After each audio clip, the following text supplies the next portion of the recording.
ദേവരാഗം രചനാ സംഭാഷണം മൈഥിലി മിത്ര ഭാഗം 24. അയ്യോ, നിങ്ങൾ ഇറങ്ങാൻ തുടങ്ങുമായിരുന്നോ? ഗൗരിയുടെ പിന്നിലായിരുന്ന വസുന്ധര സ്കൂട്ടിയിൽ നിന്ന് വേഗത്തിലിറങ്ങി. എന്നിട്ട് തങ്ങളെ ഉറ്റുനോക്കി കാറിന് മുൻപിലായി നിൽക്കുന്ന മഹാദേവൻ്റെയും വൈശാഖിയുടെ അടുത്തേക്ക് ധൃതിയിൽ നടന്നു ചെന്നു. കോളേജിൽ പോകാൻ ഇറങ്ങിയതായിരുന്നു. ആ നേരം അപ്പച്ചി എന്തിനാണ് വീട്ടിലേക്ക് വന്നതെന്നറിയാതെ അവൻ നെറ്റി തുളിച്ചു. അതേസമയം മഹാദേവൻ്റെ അരികിലായി നിന്ന വൈശുവിന് ഗൗരിയെ വസുന്ധരയുടെ കൂടെ കണ്ടപ്പോൾ തന്നെ മനസ്സിലായിരുന്നു അവളുടെ അമ്മ ആയിരിക്കുമെന്ന്.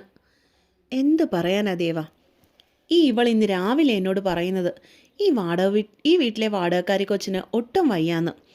അത് കേട്ട പാടെ ഇങ്ങോട്ടേക്ക് ഓടിപ്പോന്നാ ഞാൻ.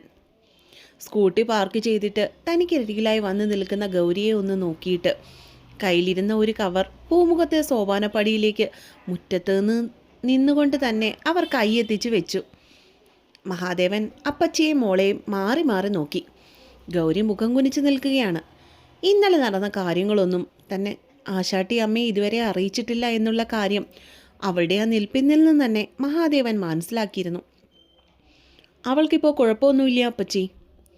അവൻ എങ്ങനെയൊക്കെയോ അവർക്കുള്ള മറുപടി നൽകി.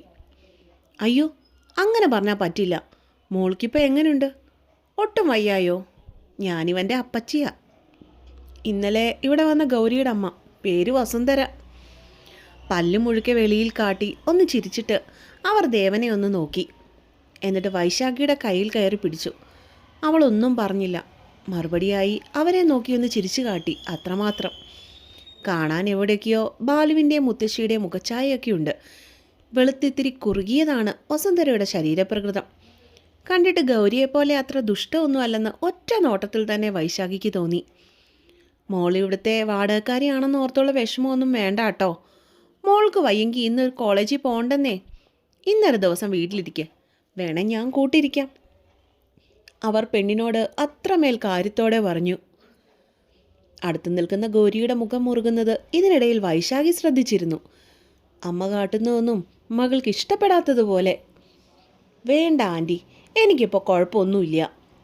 വൈശു തനിക്കരികിൽ നിൽക്കുന്ന മഹാദേവനെ ഒന്ന് പാളി നോക്കിയിട്ട് മറുപടി കൊടുത്തു. ആളസ്വസ്ഥനാണ്.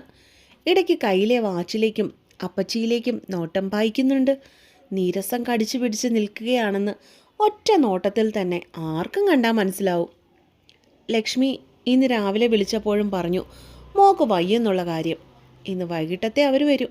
അതുവരെ മോൾക്ക് കൂട്ടിരിക്കാൻ വന്നതാണ് ഞാൻ. അവർ വെളുക്കെ ചിരിച്ചു.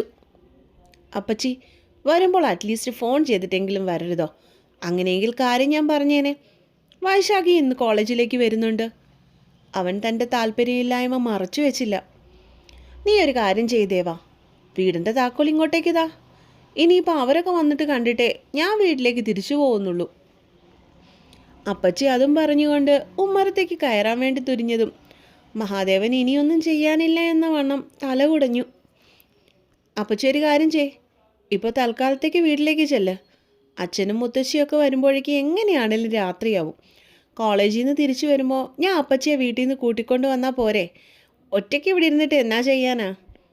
അവനൊന്ന് എറിഞ്ഞു നോക്കി. കാരണം അപ്പച്ചിയെ വീട്ടിൽ കയറ്റാൻ കൊള്ളില്ല. ആള് പാവമൊക്കെയാണ്, പക്ഷെ ധൂർത്തടിയാണ് മെയിൻ പ്രശ്നം. 10 ദിവസത്തേക്ക് വേണ്ടുന്ന സാധനങ്ങളൊക്കെ ഒരു നേരം കൊണ്ട് ഉണ്ടാക്കി തീർത്ത് കളയും. അതുകൊണ്ട് തന്നെ ആശാട്ടി ഇങ്ങോട്ടേക്ക് അധികം താൻ അടുപ്പിക്കാറില്ല. എന്തെങ്കിലും കാര്യമുണ്ടെങ്കിൽ അങ്ങോട്ട് ചെന്ന് കാണും. അതാണ് പതിവ്. അത് ശരിയാ, നീ പറഞ്ഞത് ശരിയാ. എന്നാലും വേണ്ടാ ദേവാ, വീട്ടിൽ കൃഷ്ണേട്ടനില്ലടാ. സാധനങ്ങൾ എടുക്കാൻ വേണ്ടി പോയേക്കുക. ഏട്ടൻ്റെ വീട്ടിലും കൂടി കയറിയിട്ട് ഇനി നാളെ വരൂ. അവിടെ ഇരുന്നിട്ട് ഒരു പണിയില്ല. അതുകൊണ്ട് ഞാൻ പോകുന്നില്ല. കട്ടായം പറഞ്ഞുകൊണ്ട് വസുന്ധര ഉമ്മറപ്പടികൾ കയറിയതും ഇനിയൊന്നും ചെയ്യാനില്ലാത്തതുപോലെ മഹാദേവൻ പെട്ടുപോയി. അവൻ പോക്കറ്റിൽ കിടന്ന താക്കോലെടുത്ത് അവരുടെ കയ്യിലേക്ക് വെച്ചു കൊടുത്തു. എന്നാ നോക്കി നിൽക്കുക, വരുന്നില്ലേ? അവരെ തന്നെ നോക്കിക്കൊണ്ട് ഇനിയും മുറ്റത്ത് തന്നെ നിൽക്കുന്ന വൈശാഖിയെ നോക്കി 2 ചാട്ടം ചാടിയിട്ടാണ് മഹാദേവൻ നേരെ പോയി കാറിൽ കയറിയിരുന്നത്. അവൻ്റെ ഒച്ച ഉയർന്നതും വൈശാഖി അപ്പോൾ തന്നെ കാർ ഡ്രൈവിംഗ് സീറ്റിലേക്ക് ചാടിക്കയറിയിരുന്നു. അവൾ ഡോറടച്ചതും ദേവൻ തൻ്റെ വണ്ടിയെ റോഡിലേക്ക് ഓടിച്ചിറക്കി.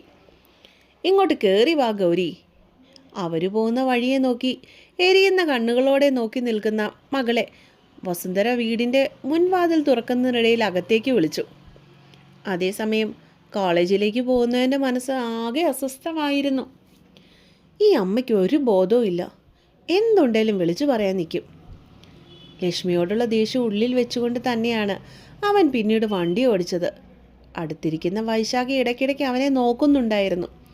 പെട്ടെന്ന് ഈ സാറിന് എന്തു പറ്റിയെന്നായിരുന്നു അവൾ ആ സമയം ചിന്തിച്ചതും. രാവിലെയൊന്നും സാറിന് കുഴപ്പമൊന്നും ഉണ്ടായിരുന്നില്ല. ഇറങ്ങാൻ നേരം ആളൊക്കെ ആയിരുന്നു. അപ്പച്ചി വന്നതിന് ശേഷമാണ് ഈ മുഖം മാറ്റം. അവരൊരു പാവല്ലേ, കണ്ടിട്ട് പാവാണെന്നാണ് തോന്നുന്നത്. അവർ വീട്ടിൽ വന്നതിന് ഇത്രയ്ക്കും ദേഷ്യപ്പെടാനുണ്ടോ? ഓരോന്നും ആലോചിച്ചുകൊണ്ട് കോളേജിലെത്തിയത് പോലും അവൾ അറിഞ്ഞില്ല. വണ്ടി നിർത്തിയിട്ട് മഹാദേവനാണ് ആദ്യം ഇറങ്ങിയത്. പിന്നിലായി അവളും ഇറങ്ങി. മുൻപിൽ പോകുന്ന സാറിന് പിന്നാലെ അവളും മെല്ലെ നടന്നു തുടങ്ങി. കാലിൻ്റെ മുട്ടുവേദന പഴയതുപോലെ ഇല്ല. അതുകൊണ്ട് തന്നെ പാർക്കിങ്ങിൽ നിന്നുമുള്ള പടികൾ കയറുമ്പോൾ ഇത്തിരി വലിച്ചിൽ അനുഭവപ്പെടുന്ന അല്ലാതെ മറ്റൊന്നും തോന്നിയില്ല പെണ്ണിന്. അവൾ കുഴപ്പമില്ലാതെ സ്റ്റെപ്പുകൾ കയറുന്നത് കണ്ടിട്ടാവാം ദേവൻ ഇടയ്ക്കെപ്പോഴോ പടികൾ കയറുന്നതിനിടയിൽ തിരിഞ്ഞു നോക്കിയതും പിന്നീട് വേഗത്തിൽ മുന്നോട്ടേക്ക് നടന്നു പോയതും. വൈശാഖി!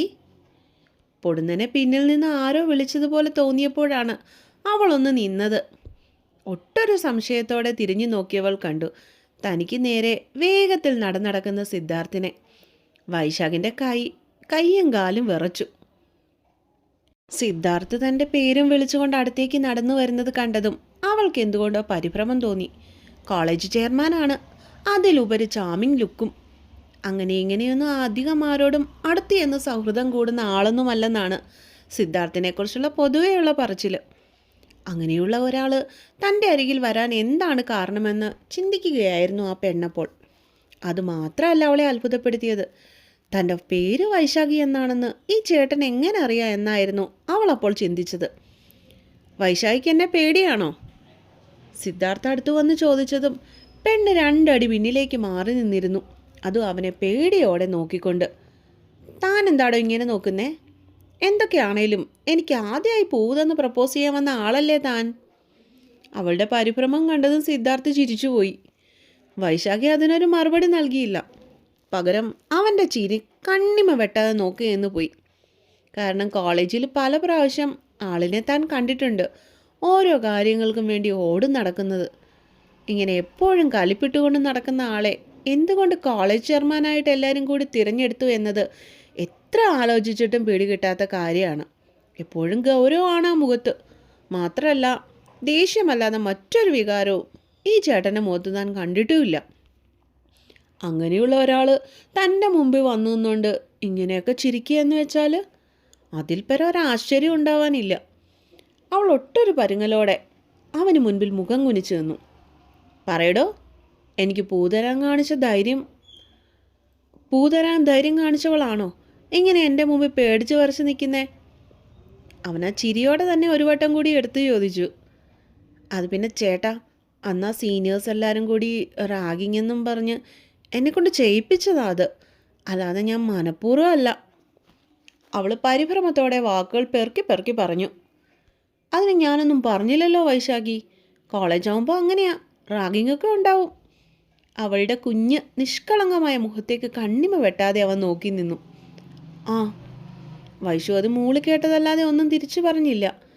അവൾക്കതിനുള്ള ധൈര്യം ഒട്ടുമില്ലായിരുന്നു താനും. വൈശാഖി മഹാദേവൻ സാറിൻ്റെ വീട്ടിലാണോ താമസം? കുറച്ച് നിമിഷങ്ങൾ കഴിഞ്ഞതും സിദ്ധാർത്ഥ് വീണ്ടും സംസാരത്തിന് തുടക്കമിട്ടു. ആ.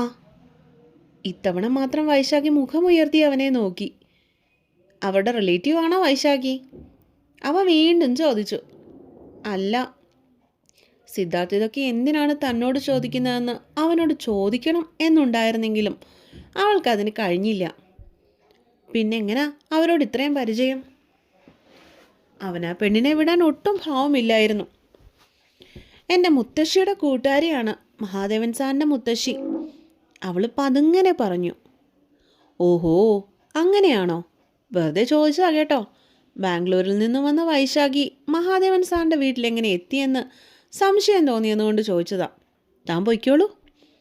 അവൻ സംസാരം അവസാനിപ്പിക്കുന്ന രീതിയിൽ പറഞ്ഞതും വൈശാഖിക്ക് പ്രാണൻ തിരിച്ചു വന്ന പ്രതീതിയായിരുന്നു. അവൾ ശ്വാസം ഒന്നാഞ്ഞു വലിച്ചുകൊണ്ട് തിരിഞ്ഞതും കണ്ടു തന്നെ സിദ്ധാർത്ഥിനെ ഉറ്റുനോക്കിക്കൊണ്ട് അവിടെ ഇവിടെയുമായി നിൽക്കുന്ന പിള്ളേരെ. അവരുടെ മുഖത്ത് അമ്പരപ്പാണ്. കോളേജ് ചെയർമാൻ സിദ്ധുവേട്ടൻ തന്നെയാണോ ഇതെന്നുള്ള അമ്പരപ്പ്. വൈശാഖിക്ക് വീണ്ടും പേടി തോന്നി. അവൾ ക്ലാസ്സിലേക്ക് ഒറ്റ നടത്തം വെച്ചു കൊടുത്തു. എന്താടി താമസിച്ചേ? വെപ്രാളത്തോടെ ചെന്ന് കയറിയതും കണ്ടു മൂന്നാമത്തെ ബെഞ്ചിലിരിക്കുന്ന ജോബിനെയും നിർമ്മലിനെയും. കാര്യമുണ്ട്. അതും പറഞ്ഞുകൊണ്ടാണ് അവൾ ചെന്ന് അവളുടെ സീറ്റിലേക്ക് ഇരുന്നത് തന്നെ. റോസ് നേരത്തെ തന്നെ വന്നിരിപ്പുണ്ടായിരുന്നു. എന്താടി? കാര്യം അറിയാനുള്ള ആകാംക്ഷയിൽ ജോബിനും നിർമ്മലും പൊടുന്നനെ വന്ന് അവളുടെ ചുറ്റിനും കൂടി. എടാ, നമ്മുടെ സിദ്ധേട്ടനില്ലേ? വൈശാഖി രഹസ്യം പോലെ അവരോട് ചോദിച്ചു. ഏത്? നമ്മുടെ സിദ്ധാർത്ഥി ഏട്ടനോ? കോളേജ് ചെയർമാന്? റോസ് ആകാംക്ഷയോടെ തിരക്കി. ആ അതന്നെ. വൈശു അതേ എന്നുള്ള രീതിയിൽ തലയാട്ടി കാട്ടി. സിദ്ധേട്ടന് എന്തു പറ്റി? അവളുടെ മുൻപിലിരുന്ന ജോബിൻ്റെ നെറ്റി ചുളിഞ്ഞു. ഏകദേശം നിർമ്മലിൻ്റെ അവസ്ഥ അതുതന്നെയായിരുന്നു. എടാ, ആ ചേട്ടൻ എന്നോട് വന്ന് സംസാരിച്ചു. തന്നെ നോക്കിയിരിക്കുന്ന ആ മൂവരെയും നോക്കിക്കൊണ്ട് അവൾ മെല്ലെ പറഞ്ഞു. ആര്? സിദ്ധുവേട്ടനോ? കേട്ടതെന്തോ വിശ്വാസം വരാത്ത രീതിയിൽ മൂവരും ഒരുപോലെ കോറസ് പാടി. ഷോ പാതുക്കെ! ആരെങ്കിലും കേൾക്കുമോ എന്നുള്ള പേടിയിൽ പെണ്ണിൻ്റെ കണ്ണുകൾ ക്ലാസ് മൊത്തത്തിലൊന്ന് ഒഴിഞ്ഞു നടന്നു. എന്നിട്ട് നീ ബാക്കി പറയേ. കുറച്ച് നിമിഷങ്ങൾക്ക് ശേഷം യാഥാർത്ഥ്യത്തിലേക്ക് തിരിച്ചു വന്നതും റോസ് തലയൊന്ന് കുടഞ്ഞുകൊണ്ട് അവളെ നോക്കി. എടി, സത്യം ഞാൻ പറഞ്ഞേ. ആ ഏട്ടൻ എന്നോട് വന്ന് മിണ്ടി. എൻ്റെ പേരും നാടും ഒക്കെ ആ ഏട്ടൻ അറിയാടി. മഹാദേവൻ സാറിൻ്റെ വീട്ടിലാണ് ഞാനിപ്പോൾ നിൽക്കുന്നതെന്ന് പോലും ആ ഏട്ടൻ അറിയാം. ഓരോന്നും ഓർത്തെടുത്തുകൊണ്ട് വിവരിക്കുമ്പോൾ വൈശാഖിയുടെ മുഖത്ത് തികച്ചും അമ്പരപ്പായിരുന്നു. മെല്ലെ അത് അവളുടെ അടുത്തിരിക്കുന്ന മൂവരിലേക്കും പടർന്നു. അതൊക്കെ എങ്ങനെ? ജോബിന് എന്തൊക്കെയോ വശപ്പിശക് തോന്നി. അതൊന്നും എനിക്കറിയില്ല ജോബിനെ. എൻ്റെ അടുത്തോട്ട് വന്നിട്ടാണ് ഇതൊക്കെ ചോദിച്ചേ. എന്നോട് പൊയ്ക്കോളാൻ പറഞ്ഞപ്പോൾ ഞാനിങ്ങ് പോന്നു. ശരിക്കും പറഞ്ഞാൽ എന്തിനായിരിക്കും? വൈശാഖി കൈമലർത്തി. എടി, നിനക്കിതുവരെയും കാര്യം മനസ്സിലായില്ലേ? അത് തന്നെ പ്രേമം. നിർമ്മല എല്ലാം മനസ്സിലായെന്ന രീതിയിൽ പൊട്ടിച്ചിരിച്ചു. പ്രേമോ? ഒന്ന് പോയേടാ. വൈശാഖി അവൻ്റെ തോളിലൊരു തട്ട് തട്ടി. എടി പൊട്ടി, നീ ഒന്ന് ആലോചിച്ച് നോക്കിയേ. ഈ കോളേജിൽ ഒരു പെണ്ണിനോട് പോലും സിദ്ധുവേട്ടൻ മിണ്ടുന്ന നീ കണ്ടിട്ടുണ്ടോ? അവൻ തിരക്കി. അത് ശരിയാണല്ലോ എന്ന ചിന്തയിൽ അവൾ തലയാട്ടി. പെണ്ണുങ്ങളുടെ കാര്യം പോട്ടെ, ആൺപിള്ളേരോട് പോലും ആറ്റിറ്റ്യൂഡ് ഇട്ട് മാത്രമേ ആശ സംസാരിക്കാറുള്ളൂ. 24 മണിക്കൂറും കലിപ്പിട്ടുകൊണ്ട് നടക്കുന്ന ഏട്ടൻ്റെ അടുത്തേക്ക് ചെല്ലാൻ പോലും ആൾക്കാർക്ക് ഇവിടെ പേടിയാണ്. അങ്ങനെയുള്ള ആളാ നിൻ്റെ അടുത്ത് വന്ന് ചിരിച്ചെന്ന് നീ പറയുന്നത്. അത് തന്നെയാ നല്ല ഒന്നാം തരം പ്രേമം. നിർമ്മൽ കാര്യകാരണങ്ങൾ വിശദീകരിച്ച് പറഞ്ഞതും അത് അംഗീകരിക്കുന്ന മട്ടിൽ ജോബിനും റോസും കൂടി തലയാട്ടി. എല്ലാവരും കൂടി ആയപ്പോഴേക്കും വൈശാഖി കണ്ണും മിഴിച്ചിരുന്നു പോയി. എടി സാറ്! ക്ലാസ്സിലേക്ക് കയറി വരുന്ന മഹാദേവനെ കണ്ടതും അവരുടെ സംസാരം അവിടെ പൊടുന്നനെ നിലച്ചു. ജോബിനും നിർമ്മലും എഴുന്നേറ്റ് അവരുടെ സീറ്റിലേക്ക് വേഗത്തിൽ പാഞ്ഞു. Good morning sir. എല്ലാവരും എഴുന്നേറ്റ് അവനെ വിഷ് ചെയ്തപ്പോഴും വൈശാഖി എഴുന്നേറ്റില്ല. അവൾ കുറച്ച് മുമ്പ് നടന്ന സംഭവങ്ങൾ ഓർത്ത് തലയിൽ കൈവച്ചിരിക്കുകയായിരുന്നു. ക്ലാസ്സിലെ അറ്റൻഡൻസ് എടുത്തപ്പോഴും മഹാദേവൻ ക്ലാസ് എടുത്തപ്പോഴും ഒക്കെ വൈശാഖി സിദ്ധാർത്ഥിൻ്റെ പെരുമാറ്റത്തിൽ കുരുങ്ങിക്കിടക്കുമായിരുന്നു. പോരാത്തതിന് നിർമ്മലിൻ്റെ അഭിപ്രായം അവളെ വല്ലാതെ അലോസരപ്പെടുത്തിയിരുന്നു. ഇതിനിടയിൽ പല പ്രാവശ്യം ക്ലാസ് എടുക്കുന്നതിനിടയിൽ മഹാദേവനെ അവളെ ശ്രദ്ധിക്കുന്നത് പെണ്ണറിഞ്ഞില്ല. വൈശാഖി! ഒരു ചോക്ക് പീസ് ആയത്തിൽ വന്ന് ഉച്ചയിൽ പതിച്ചപ്പോഴാണ് അവൾ ആലോചനകളിൽ നിന്നും പുറത്തേക്ക് വന്നതും പൊടുന്നനെ എഴുന്നേറ്റ് നിന്നതും. സാർ! ദേഷ്യത്തോടെ തനിക്ക് മുമ്പിൽ വന്ന് നിൽക്കുന്നവൻ്റെ മുഖത്തേക്ക് നോക്കാനാവാതെ അവൾ തലകുനിച്ചു. ഇത്രയും നേരം ഞാൻ പഠിപ്പിച്ചത് പറഞ്ഞു ഏൽപ്പിക്ക്. അവളുടെ ഡെസ്കിന് മുകളിൽ ഇടത്തെ കൈപ്പത്തിക്കൊണ്ട് 2 കൊട്ട് കൊടുത്തിട്ട് അവൻ ഉച്ചത്തിൽ ആവശ്യപ്പെട്ടു. വൈശാഖി ഒന്നും മിണ്ടിയില്ല. പേടി കൊണ്ട് അവളുടെ വിരലുകൾ പോലും വിറയ്ക്കുന്നുണ്ടായിരുന്നു. ക്ലാസ്സിലിരിക്കുമ്പോൾ പഠിപ്പിക്കുന്നത് ശ്രദ്ധിക്കണം, അല്ലെങ്കിൽ ഇങ്ങനെയൊക്കെ സംഭവിക്കും. അതെങ്ങനെയാ? അപ്പം അതൊക്കെ കാണാൻ വേണ്ടിയല്ലേ ഇങ്ങോട്ട് എഴുന്നള്ളുന്നത്? ചെക്കൻ ഒച്ചയുയർത്തി. അവൻ്റെ ആ ദേഷ്യത്തിൽ അടുത്ത് നിന്നവളുടെ ശരീരം ഒന്ന് ഞെട്ടി വിറച്ചു. പഠിച്ചതോ അറിയില്ല, അറ്റ്ലീസ്റ്റ് പഠിപ്പിച്ച ടോപ്പിക്കെങ്കിലും അറിയാമോ? അവൻ ദഹിപ്പിക്കുന്ന ഒരു നോട്ടം അവളെ നോക്കി. ഇല്ല സർ. ഇടർച്ചയോടെ പറയുന്നവളുടെ കണ്ണുകൾ തോരാതെ ഒഴുകുവാനായി തുടങ്ങി. അവനിൽ നിന്ന് ഇനിയും വരാൻ പോകുന്ന താണ്ഡവം ഓർമ്മയിൽ വന്നതും പെണ്ണ് കണ്ണുകൾ ഇറുക്കി അടച്ചു. അതേസമയം ജോബിനും നിർമ്മലും റോസും അവളുടെ അവസ്ഥ കണ്ട് തലയിൽ കൈവച്ചിരിക്കുകയായിരുന്നു. അപ്പോൾ ഇന്നത്തെ പാർട്ട് ഇവിടെ കഴിഞ്ഞു. അടുത്ത പാട്ടുമായിട്ട് നാളെ വരാം കേട്ടോ. ഇനിയും സബ്സ്ക്രൈബ് ചെയ്യാത്തവർ എൻ്റെ ചാനലൊന്ന് സബ്സ്ക്രൈബ് ചെയ്യണം കേട്ടോ.